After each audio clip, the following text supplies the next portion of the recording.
So, Eric, I wanted to talk to you about something that's been on my mind about how in the society in which we live, people tend to be evaluated on their profession.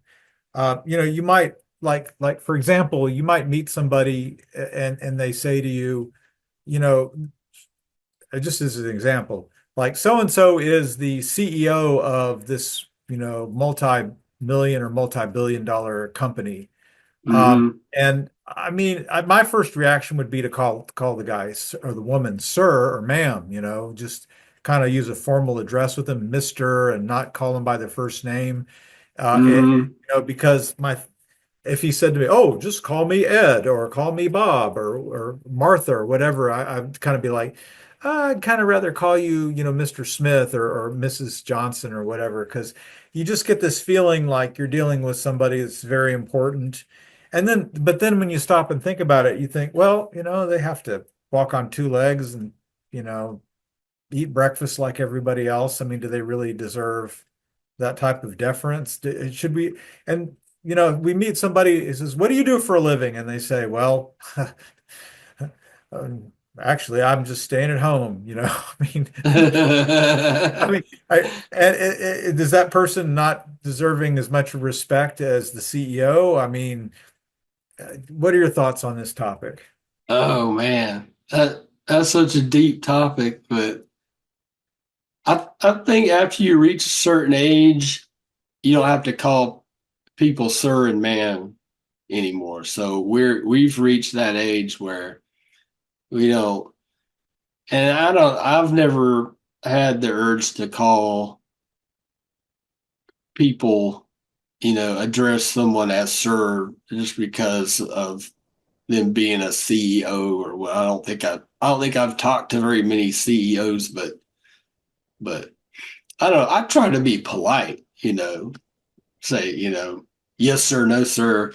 Like no matter who I'm talking to, like personally feel like we should have a national holiday in honor of sanitation workers, because the work they do is so important to the rest of us, but they're kind of thought of as being, lowly people. But without them, our whole society would collapse.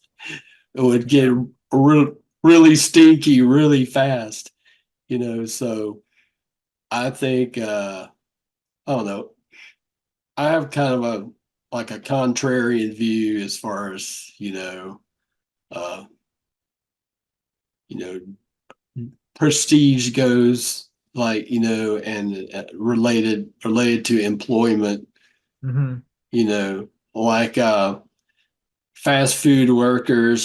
Some people are some kind of derogatory towards fast food workers. Everybody has a role in society, Hmm. and so everybody should be treated with respect. That's the way I see it. I think a lot of people feel that way, if not most people feel that way. It's just that I think there could be a gap between the idealism and the actual practice. Hmm. That sometimes, you have this ideal vision of people ask you, well, should people be judged on their profession? I mean, most people are going to say, no, no, of course not. But in practice, look what happens. We tend to these things can be subtle, the way that we can evaluate people.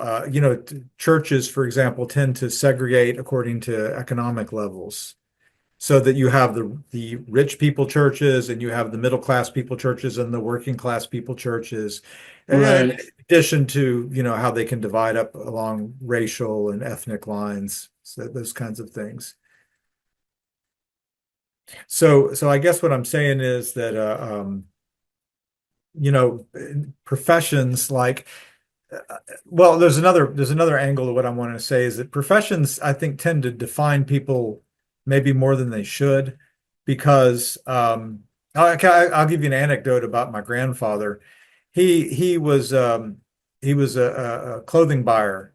He had worked for retail stores for many years, and then he opened up his own business, and he was running his own shop in Mountain Brook, which is a part of Birmingham, Alabama.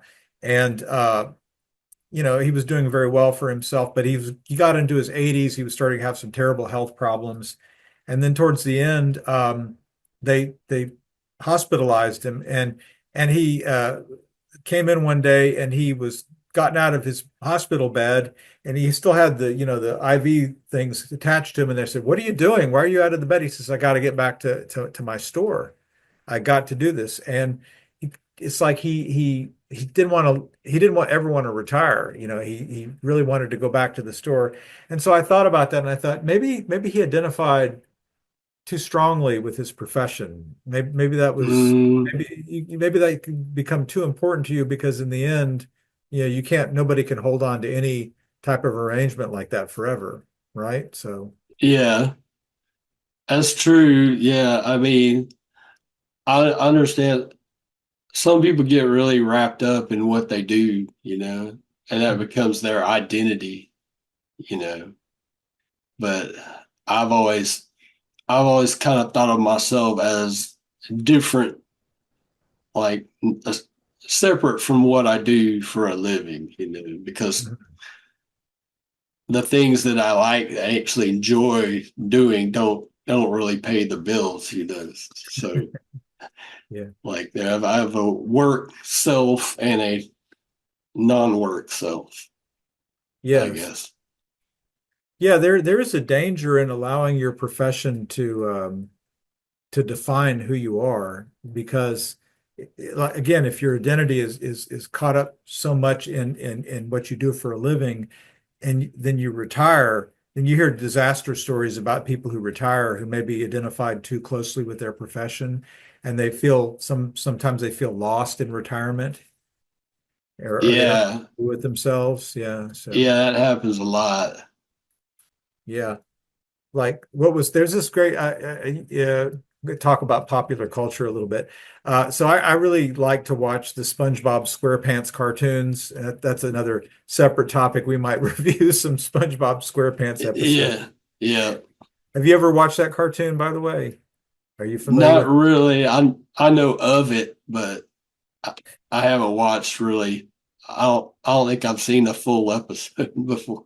Well, there's this great episode, and maybe some folks in the comments below can comment on it, where Mr. Krabs, who is the boss of SpongeBob, the main character, he decides to do an early retirement because he sells his business to some big corporation. So he has all this money coming in, and he's like, "Yes, I've got all this money. I don't have to work anymore." And so he starts to play golf, and he plays golf, and he plays golf, and he plays golf, and they show him eventually. He's like, "I have to play another round of golf. I'm going to go crazy." He can't. And I thought, wow, it's like maybe that didn't work out so well for him, Yeah, but that's the opposite of maybe he needed to get back to his profession. But I guess I'm going off on a different topic. But this is I know you. yeah. Surely you're not making the argument that people shouldn't retire.